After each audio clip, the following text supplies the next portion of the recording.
he gets it. So it's my honor and privilege to introduce tonight's speaker, Chris.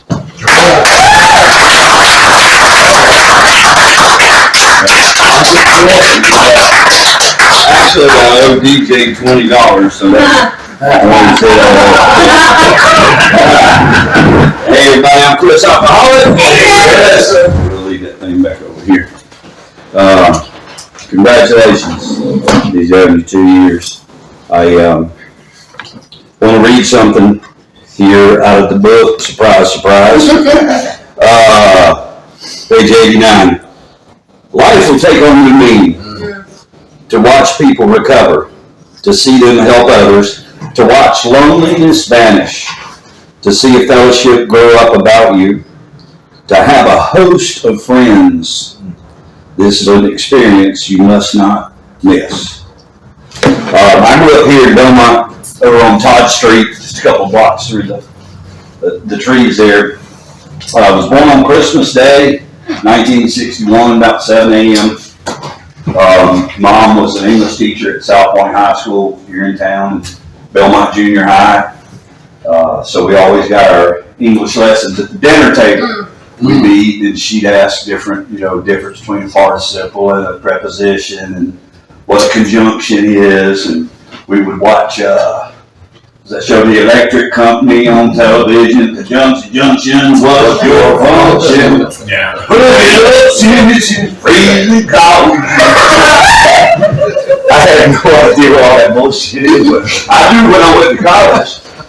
My dad was a chemical engineer, head of engineering for Burlington Industries, so he was all in physics and chemistry, and he would give us lessons on the periodic table and physics and chemistry at the dinner table. So high school and college, as far as physics, chemistry, and English, my sister and my younger brother and I, we kind of breezed through it. Graduated from Ashbrook High School. You may ask, why did Mom taught at South Point? Why did you go to South Point? Because Mom taught at South Point. That's why I didn't want to go to South Point. So I had to work out where I could go to Ashbrook over in Gastonia, because I knew I'd get in trouble, and I didn't want to get in trouble with Mom at the school. So anyway, went to Ashbrook High School, and that's where I had my first drink. We were out at it's a tennis club, Southampton's, and somebody had some beer in the car. I think I was in, I don't know what beer it was, but it was awful. I didn't like it at all. It was room temperature. I think I might have taken 2 sips. But the reason that I took the drink is because I wanted to fit in. I wanted to be one of the guys. I wanted to be liked, and everybody else was doing it. So I did. Senior year, I graduated to smoking some pot. We had good pot back then. Yeah.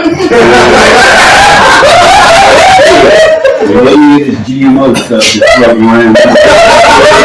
Stuff. And I remember going into Miss Goforth's chemistry class high as a kite and taking a test in Mr. Thompson's English class. I had a friend named Jimmy Klein, and he was the dope dealer. I don't know if y'all ever watched Leave It to Beaver before.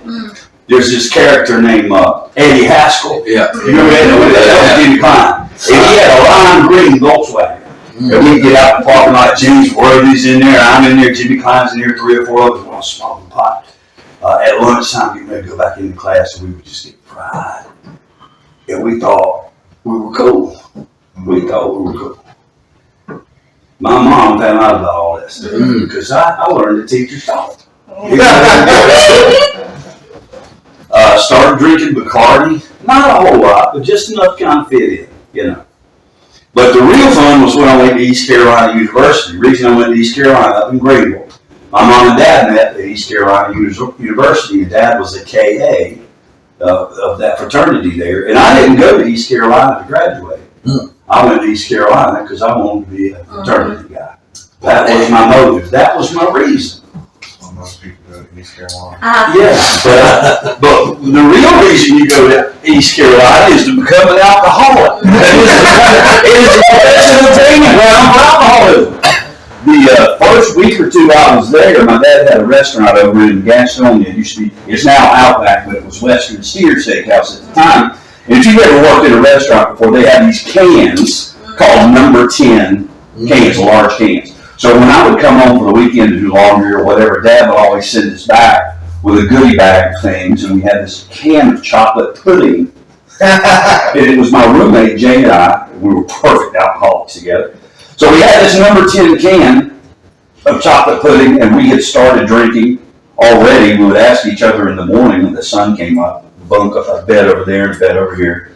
Hey, dude, you going to class today? No. Are you going? No. You got any money? I don't have much. I think I got $5. Okay, I got $5. So we could buy a Black Label, a 6-pack of Black Label. I think it was $1.65, something like that. So we started drinking early in the morning. When we started drinking, I don't know, we had 12 or 13 apiece.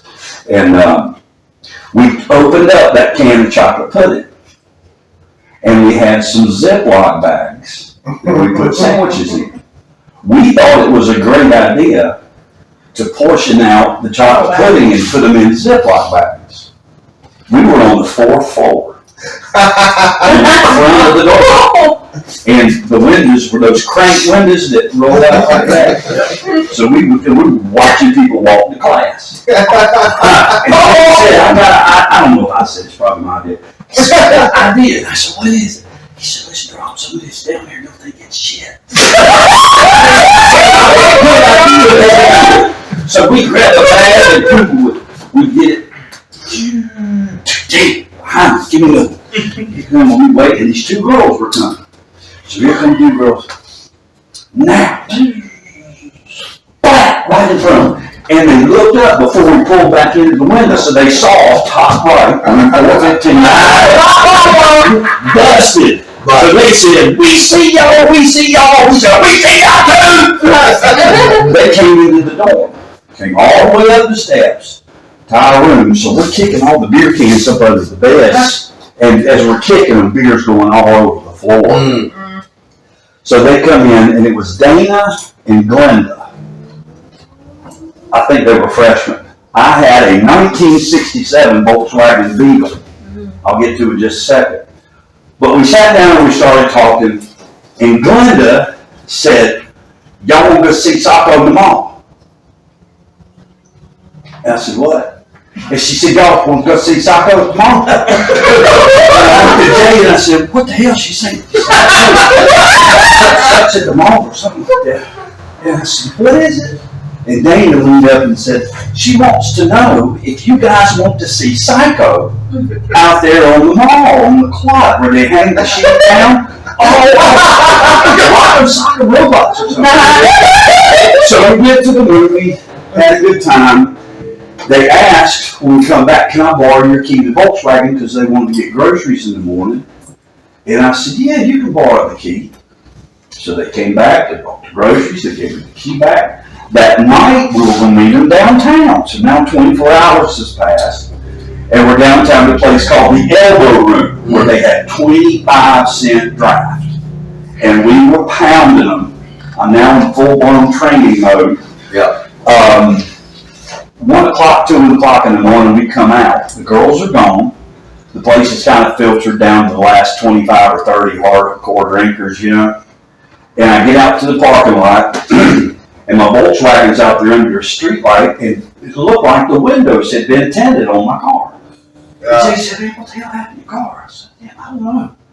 And those girls had taken my Volkswagen key and had a key cut.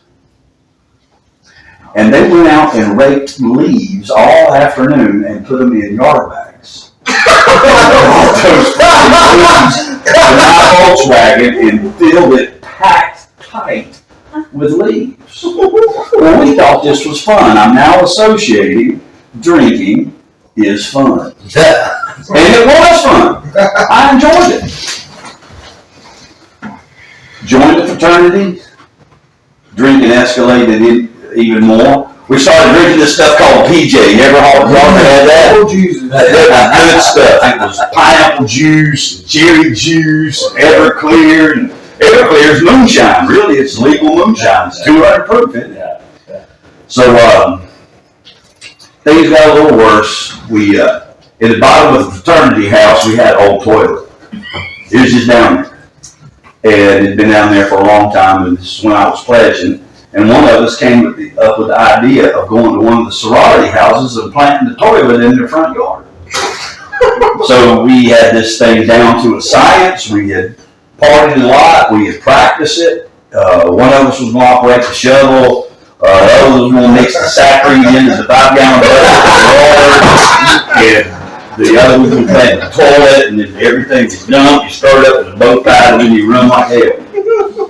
So we get out there, we're digging the hole, we got the water, guys over there mixing it, and all of a sudden we hear police cars. Of course, we're all drunk at this time.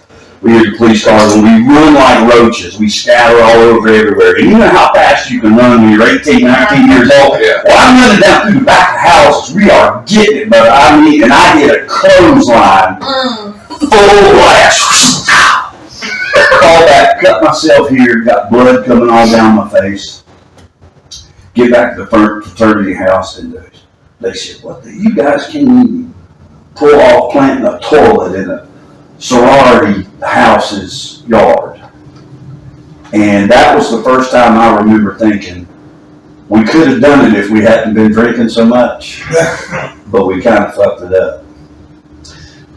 Fast forward to my senior year, drinking's getting more and more and more. Drinking during the day, skipping classes. My first semester at East Carolina, I had a 0.7. A 0.7 is like a D minus, because we drank all night. But my senior year, I skipped my exams, went to the beach, because we could party, and we threw down. And I came back, and there's an administrator called a faculty advisor, and it's kind of like your sponsor. And my faculty advisor wanted to meet with me because, of course, I missed my final exams. So his name was Dr. Huff, and Dr. Huff said, Mr. Alford, he was a political science teacher. I was one of the students, but he said, Mr. Alford, what happened with your exams? And I turned into just a liar. Been a liar all my life. I was a liar when I was born. I was a liar. But I said my mom died. He said, "Oh, I'm sorry." And I said, "Oh, bitch, she was a stepmom. I didn't like her anyway." I said, "I'm sorry." That's exactly what he said. He said, "Well, I'm sorry. Could we reschedule your exams? Would that help you?" I said, "Yes, sir, that'd help me. That'd help me." So they rescheduled my exams. I had moved into an apartment in Greenville at this point, and I walked back from the campus to the apartment, just a couple of blocks. I had 2 roommates now, the same roommate, Jay, and a new guy named Keith. And when I walked in the apartment, both of them said, "What happened? How did it go? What happened? How did it go?" And pride filled me up, and I said, "Man, I gave a command performance." Oh, man. And they said, "What'd you do? What'd you do?" I said, "I told Dr. Huff my mom died." And they said, "What?" I know, man, it's badass. He just told me one time he scheduled my exams. And he didn't high-five me. I said, "What are you doing?" He said, "You idiot." I said, "What are you talking about?" He said, "Your mother and father are alumni of this university, bro. They're going to send flowers to your daddy's house. Oh, they're going to send a sympathy card to your parents' house." Oh, my God. My brother Brian was still living at home with mom and dad, so I would call Brian every day, bro, check the mailbox. Anything come? Nothing came. Went home the weekend, driving the Volkswagen home, pulled into the driveway, and there was a 1979 Mercury Cougar XR7 sitting in the driveway. It was the last year that Lincoln made the full-size Mercury Cougar. And drinking had got worse. My grades were awful. I walked into the house, and mom and dad are in the kitchen. I said, "Whose car's out in the driveway?" And dad said, "Congratulations. And I said, what? What? He said, your mom and I are so proud of you. We hadn't got your grades yet. We know you're doing good. Oh, because of everything we taught you at the house. We're so proud of you. And I took all the guilt. I didn't feel any guilt at all. I felt I had conned them successfully. Well, that night there was a dance at Gaston College. Of course, alcohol was involved there too. And I wanted to be accepted again. That was my main motivator. And when we talk about motivation in life, motivation is nothing but a reason. That's all motivation is. It's a reason. When detectives go to investigate a case, the first thing they look to establish is a motive or a reason. Mine was acceptance, being accepted. I wanted to fit in. Went to the dance that night and parked my Mercury Cougar up at the front door. I wanted all the guys to see the new car. Man, this is cool. Had a built-in cassette deck, had built-in CD radio, had a Landau top on it. That's like a half padded vinyl top. Had a moonroof on it. It was a nice car, big old thing. And that night after the dance, I had my girlfriend Joanna with me. We ended up getting married. But Jimmy Klein comes up and says, hey man, this is at Ashbrook High School, Gaston College, the dance. He said, Mom and Dad are out of town. And we got the lake house this weekend. We're going to go throw down after the dance. You want to go? I said, hell yeah, we'll go. Let's go. Mom and Dad had told me, we want you home at midnight. Now, I don't know how many people have gone off to school. When I was in East Carolina, we didn't go out until 10 o'clock. Yeah. So you ain't coming home at midnight. But anyway, when you're on Pat and Ellie's schedule at home, when they said midnight, they didn't mean five after they meant midnight. So we go down to Lake Wiley, and I wanted to show everybody that I could drink like a college guy, and I did. I drank more liquor than I normally did. When I looked at my watch, it was right at 4 o'clock or 4:30 in the morning. I still had to take Joanna home from Lake Wiley to Dallas, and then get back out to past Twin Tops where we lived at the time. And there's no way I could have driven that distance. So I asked one of the guys if they would take her home. They said yes. So now I've just got to drive from Lake Wiley to Twin Tops. That's not too bad. So I'm driving home with one eye. We've all done that, you know. So I pull into the driveway. We had a gravel drive. Now, I don't know if you've ever driven on gravel at 4 o'clock in the morning. It's loud. So every dog in the middle. Oh, shut up. So I'm drunk. It's late. It's 4:30, 4:45 now. And I grabbed the stone on the door to get into the house. The dogs inside the house start barking. Go inside, take off my shoes, walking through the family room, getting ready to go in the den. When I walk in the den, the lights are on, the TV's on, and Mom and Dad are up. Oh, Lord. And Dad said, where you been?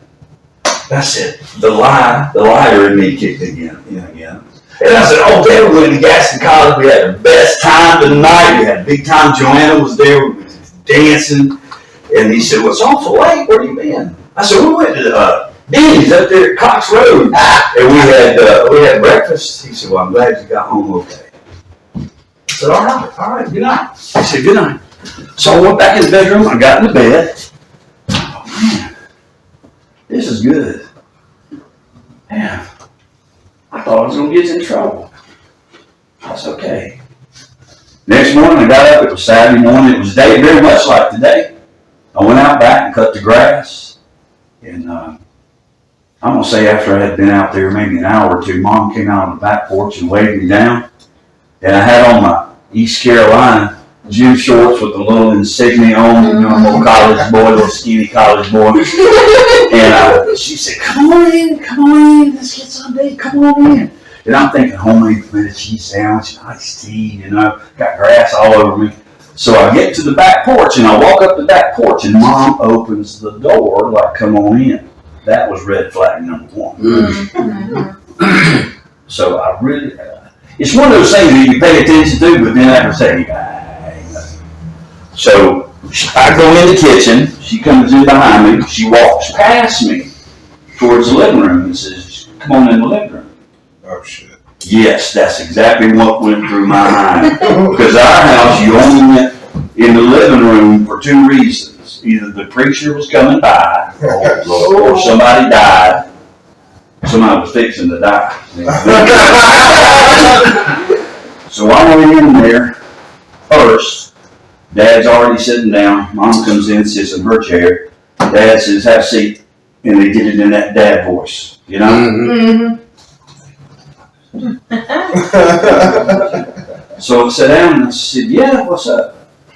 And Dad leaned up, he said, do you take your mother and me for idiots? Mom said, do you want to tell us what you were doing last night? I thought, oh shit, they talked to somebody from the church, somebody saw me, somebody.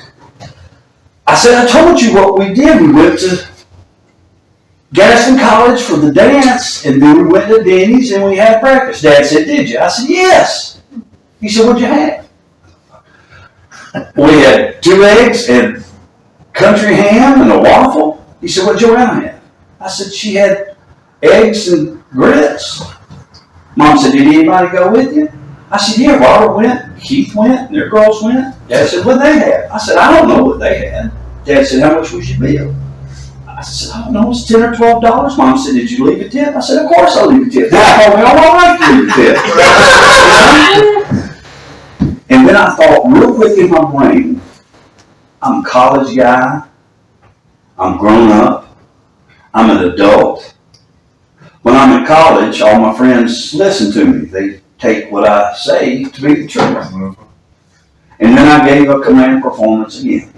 And I stood up in the living room and I said, how come when I'm in East Carolina, when I tell my friends something, they all listen to me and they take it as the gospel, but I come home, my own parents don't believe me. Dad said, shut up and sit down, son. God. Denny's has been out of business for 6 months. Car keys, never drove that car again. I didn't learn my lesson because drinking got worse. Joanne and I ended up getting married. We had 2 things in common. We loved to drink beer and we loved to listen to music, and we did it. I saved beer cans one summer and we put them in plastic garbage bags and put them up under the house just to save and turn in and recycle. I had $29 in beer cans in 1981 or 2. No, it would have been 85 then. Anyway, $30 in empty beer cans just from what we drank at the house. That's a lot. It was enough to fill up the back of a Ford Ranger pickup truck with a camper shell. That was packed. That's just the beer we drank at the house. We got in a lot of arguments. We got in a lot of fights. A lot of furniture. A lot of dishes got broken. We ended up divorcing. Luckily, we didn't have any kids, so it was you take the sofa, I'll take the stereo, I'll take the TV, you take the china, that kind of. And we remain good friends to this day. Got married again about a year later to a flight attendant named Donna. Got 1 son with her. We moved over to Armstrong Circle in Gastonia, and I started a company. I did some work for Toyota on how to sell leasing, and I came up with an idea that was really, really good. And they hired me to train their managers down at Deerfield Beach, Florida. They gave me 200 and some Toyota stores to go train. I was gone all the time. Donna was a flight attendant. She was gone all the time. And if you ever travel for a living, drinking on the road is easy. It's easy, all kinds of things. So I got to where I was drinking 12, 13, 14 beers every single night and lying to people about all kinds of things, pretty much everywhere I went. As I would give my presentations to my audiences, I did notice 2 things. I noticed the top performers and the bottom performers. And the top performers behaved a certain way, and the bottom performers behaved a certain way. The top performers spoke a certain way. The bottom performers had a lot of excuses, and I started making notes, and I created a talk called Creating the Championship Mentality, and went out on my own in 1994 and just traveled all over everywhere. Business was booming. had nice cars, had suits made in Pittsburgh, shirts made in Washington, D.C. And all of a sudden, I became the asshole of assholes. You've heard this phrase that there's really not anything wrong with having nice things, but when the things have you, the things have me. And I didn't even realize it. Donna,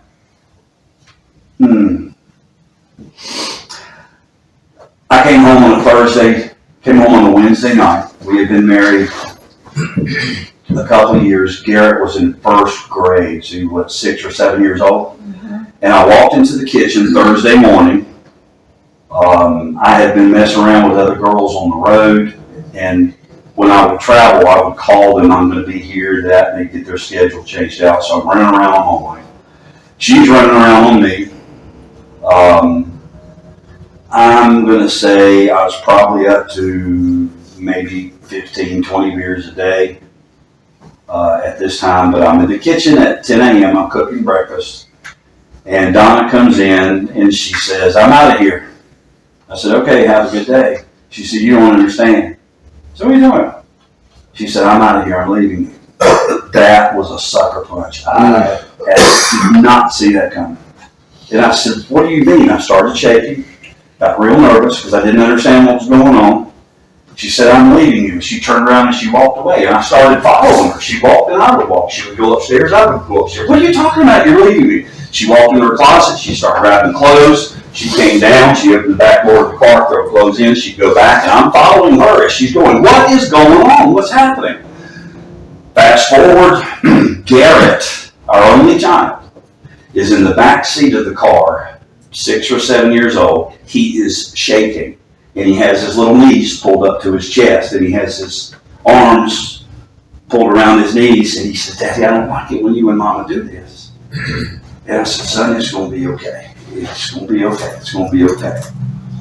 And the doors are shut, and as she drives out the driveway, I watch the tail light. She turns left, and she's gone.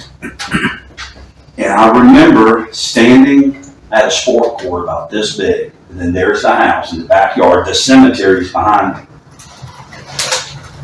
Concrete in the house. I remember looking at the house, and in one instant, have you ever had a situation where your life flashes in your mind? A lot of thoughts happen in one or 2 seconds.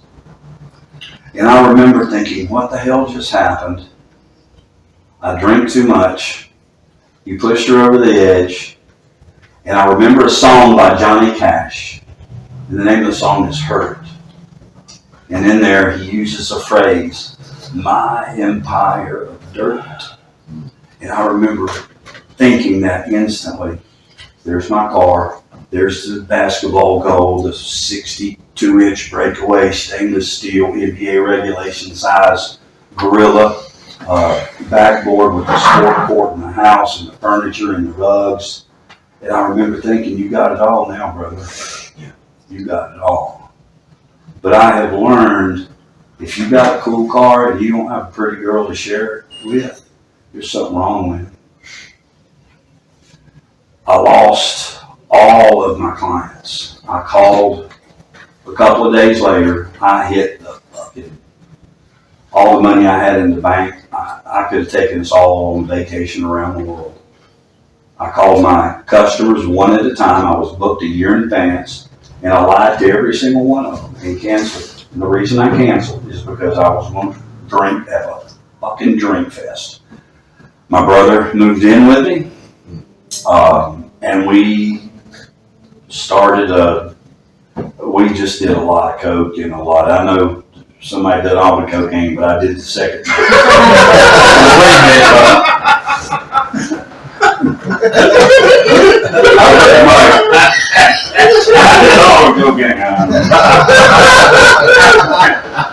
But at first it was fun.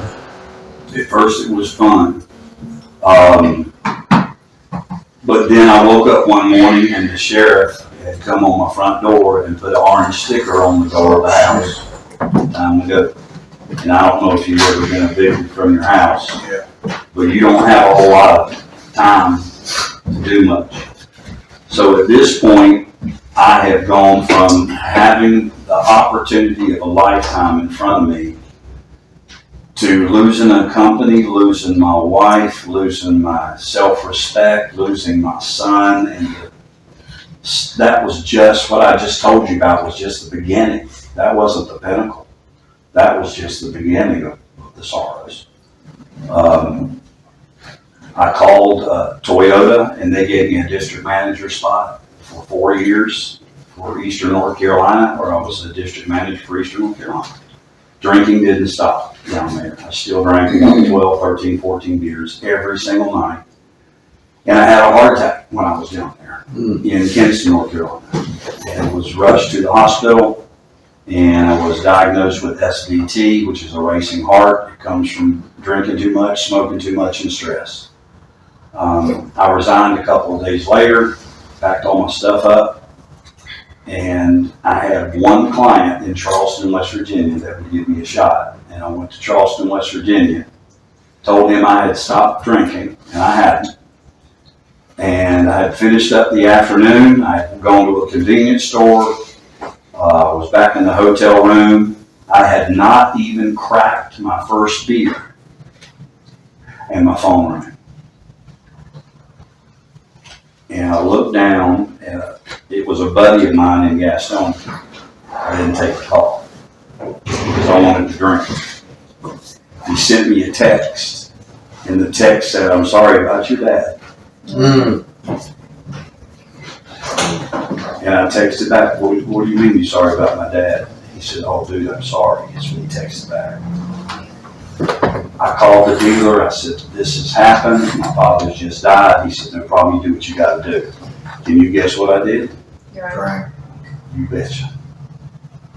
And it got worse. Moved to Charlotte, lived close to John R. And had a nice little house. Business kind of kicked up just a little bit. COVID was getting ready to hit. I was now up to 35 to 40 beers every day. Now I wouldn't drink them all at one time. I tried. It would be no effort. But I would drink about 4 hours and then sleep 4 hours, and drink 4 hours and sleep 4 hours, and drink 4 hours and sleep 4 hours. We had a Harris Teeter just around the corner from us, and I had scoped out the layout of the Teeter. They had a checkout station at the front, full, and then back at the back they had a self-service checkout at the other side of the store. And they had the new hires working in the back, and the veteran employees working at the front. And I started stealing beer from Harris Teeter on Central Avenue in Charlotte. And what I would do is I would go into the grocery store and I'd say good morning to all the people that I knew. And I'd walk to the back, I would grab one banana or one apple, and I'd go to the self-scanner and I would check it out. And I would take the banana, put it in a bag. I had the receipt in my left hand. And I'd walk from the back of the store to the front, past the beer cooler. I would stop, open the door, grab a case of beer real quick, shut the door, and just keep on walking. So I got a bag, I got a case of beer, and I got my receipt. And I would walk, "Hey, everybody, y'all have a good day." And sometimes people would say, "You got beer anymore? I was going fishing today. I was going fishing." I wasn't going fishing. I just would go to the house and drink. And it got worse and worse. Everybody's heard the story. But now I'm paranoid. I want to stop drinking, but I don't want to stop drinking. I'm having to drink to live. I'm having to drink to freaking survive. I can't stop it. I'm not going to tell them what I told you last night. But anyway, my drinking, I lost control of my digestive tract. So I started wearing panty liners. Ones with wings work the best. You know, if you ever go back out, you get them, they work the best. I was standing at the kitchen sink. I don't know if you've ever done this or not, but you're shaking about like this right here, and you're vomiting, and you're shaking, and you're pooping at the same time. Well, you shaking your rinsing because I gotta be clean, you know. Shaking, and then as soon as I would throw up, I would feel relief. Yep. And I'd turn right back and grab another one. And I had this cool system where if I had a case, I would lay the case of beer down on the table. I would open the back flap, I'd open the front flap, I put the case on my arm, open the refrigerator door, lay the lid on the edge of the shelf, and I would put my hand on that and then pull the box and slide all over. Oh man, look at this shit I am. Since I'm gonna set that bitch on YouTube. But it just got worse and worse. Now I'm going to restaurants and talking to the valet guy. He's buying blow for me. And, it was just bad. I remember going to the bathroom one morning and my urine was brown like iced tea. Wow. And it bothered me for just a second or two, but then I said, fuck it, it don't matter. I called Meineke oil change. It was like from here to the stoplight from my house. When my father died, he left a hat. It was like a 1950s wool. Now old man used to wear those hats to church and stuff. There was a hat like that in his glasses, and he had a cane that he walked with. Well, when he passed away, I wanted his hat, I wanted his glasses, and I wanted his cane. This should just tell you how sick I was. I didn't want to drive to have oil changed in my car, so I had the bright idea to call Meineke and pretend that I had a stroke, and to appeal to their sense of nobility and humanity and see if they'd come and get my car and change the oil for me. I took my dead father's hat and put it on my head. And I took my dead father's glasses and I put them on my face. And I took my father's cane and I grabbed it. And I went to the bathroom and I practiced being an old person that had had a stroke. So when they came to the door, I would be in costume. And I did tell them I'd give them a tip, but when they got there, I turned around real slow and they said, don't worry about it. I said, no, I'll go get it. I never listened to the tip. But how sick I had become. I lost my wife, I lost my career, I've lost a company, I've got foreclosures, cars repossessed. I went to the Michael Jordan Clinic on Freedom Drive about my urine being brown. And I saw a doctor, and the results came back after they did the blood panel. And I remember him going over the different items. This looks good, and the kidney function or liver function, I can't remember which one it was. But he said it's 1,800. And I said, well, 1,800, that's good. Eh? He said, no. I said, hold on. What is it supposed to be? He said, like 80, 90. It is 1,800. He said, how much beer do you drink, Mr. Alford? How much alcohol do you drink? That's 30 or 40. He said, a day? I said, no, not it. Not a day. Like a week. I wouldn't drink. I'd be out off. I'd drink like that. No, that's a day. He knew I was drinking that much. Those doctors aren't stupid. Yeah. Mm-hmm. He prayed with me in his office, that doctor did. And that wasn't enough. That wasn't enough. Fast forward, some of you remember now, I moved from Charlotte over to Mount Holly, lived with my brother on Crest Street. And if you've ever seen the movie The Odd Couple, that's my brother-in-law. Because I'm in there cleaning and organizing and straightening, and Brian's coming in with pizza boxes 3 days old, and leaving jumping out, and the blender's dirty, and bananas splashed everywhere. I started driving for Uber because I didn't have any money. And I would drink, still hadn't stopped. I would drink. I call it get my time right. I had to be at work at 9, so I have 12, so I subtract 12 from that, and I give myself an extra hour. You know, I thought I was explaining something new. You guys know this. So I'm at the Charlotte airport, and I got a hangover, and I'm in the fog.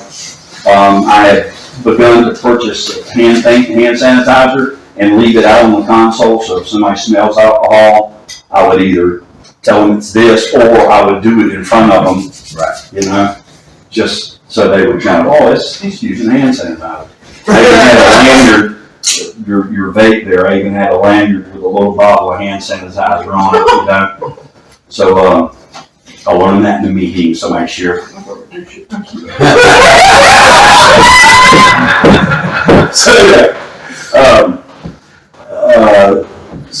I was down in Brewer. I was at the Charlotte Airport, and I'm dropping off upstairs. So I'm going, airport's on my right, so I pull in, and there's a black Cadillac Suburban thing. I can't think of the name of them, whatever they are. And the slide in front of him is open, and I turn in really sharp, and the passenger says, whoa, whoa, whoa, whoa, whoa. I said, I got it. I didn't got it. So, crunch all across the front of this person's Cadillac. These things are like 90 grand. Damn, right? So the passenger gets out. I said, just go on, don't worry about it, just go. So they go, and I'm walking back like, God dang. And the guy comes out, and he says, what did you think you were doing, man? You can't, you Uber drivers, y'all can't come in here driving like this. The guy was an off-duty Charlotte Mecklenburg police officer. But he was really cool about it. He said, let's just swap driver's license, you take a picture of my insurance card. That dent is still on my car. Mm-hmm. Because when I got hooked up with my sponsor, James, he said, you need to leave that on your car for a long time to remind you. I was living with Brian in Mount Holly, and he had a big fishing cooler upstairs in the room where I lived. And every day I'd go to the food line right there at the top of Mount Holly at Main Street, and I'd get a case of beer, something in there, bags of ice. And I thought I was being quiet, you know, when other people are in the house, but Brian heard the ice, you know, and I cracked the window and smoked and drink. I had a chance to work on a gubernatorial campaign for the governor of West Virginia, and I had an interview at 10 o'clock in the morning. He called one time and I didn't take the call. He called the second time and I took it. I was fucking toasted, y'all. I was going to help write speeches for him. And he knew I was fucking drunk. He knew I was drunk. And that was, when that call ended, that was when I said, this is just fucking, I got to do something. My brother Brian, who was in the program at the time, said, I want you to go to the hut and you need to talk to Sam G. or James G. And I came through that door right there on November the 12th, 2022. And Sam G. was here. And I was shaking like Johnny Depp in blood when he's in the emergency room having to pay that's me. And he said, this is a safe place. Nobody's going to hurt you here. And I even say that to people this day. I'll tell them this is a safe place, man. You're in a good place. Nobody's going to hurt you here. And that was the first meeting that I went to. Anthony was one of the first people that I met. Mike Garraway was one of the first people I met. Cameron, Jeff, and I remember talking to Jeff on the phone about how fucked up my living situation was. He said, man, you think your place fucked up? I went, my mom didn't really fuck up. You ain't never heard that dude. This is my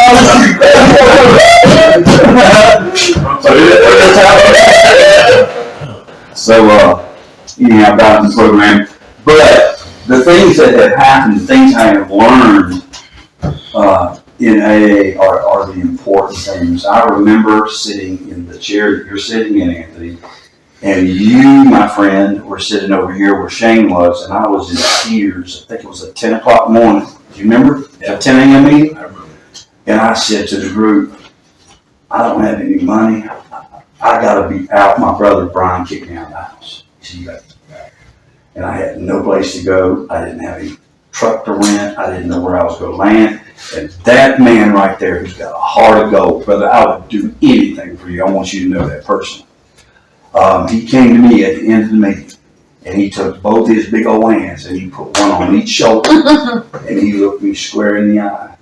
And he said, I will help you tomorrow. I will be there with you to the very end. This is what we'll get this taken care of. And I broke down in tears. I just melted. The day came when I had to move. And Mike came in, and then came another car. And then came another car. And then came another car. And then came another car. And then came another car. And then came another car. Dave Williams was there. John Robinson was there. Ray was there. It was what? It was about 15 people? 15. About 15 people.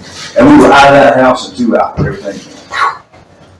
And I remember the first time in my life, I thought, man, I got friends. I never had any life friends in my life except for drinking friends. Yeah. Life will take on me to watch people recover, to see them help others, to watch loneliness vanish, to see a fellowship grow up around you, to have a host of friends. This is an experience you must not miss. The key to me for everything is 3 things.